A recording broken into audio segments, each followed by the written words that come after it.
పిఠాపురం వర్మ అధినేత చంద్రబాబుకు షాక్ ఇచ్చేలా సంచలన వ్యాఖ్యలు చేశారు. టీడీపీకి లోకేష్ ను రథసారథిగా నియమించాలని డిమాండ్ చేశారు. ఆయన తెలుగుదేశం పార్టీకి లోకేష్ నాయకత్వం అవసరమని, గత ఎన్నికలకు ముందు లోకేష్ చేసిన యువగళం పాదయాత్ర కారణంగానే కూటమి ప్రభుత్వం అధికారంలోకి వచ్చిందన్నారు వర్మ.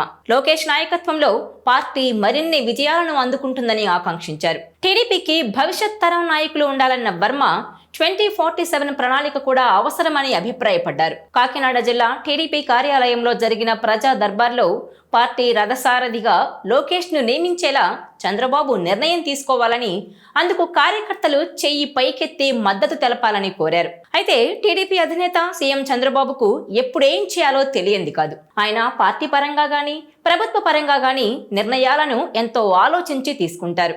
ఆయనకు రాజకీయంగా ఎంతో అనుభవం ఉంది. ఎన్నోసార్లు ఆయన రాజకీయ చతురత కనబరిచి పార్టీని నిలబెట్టారు.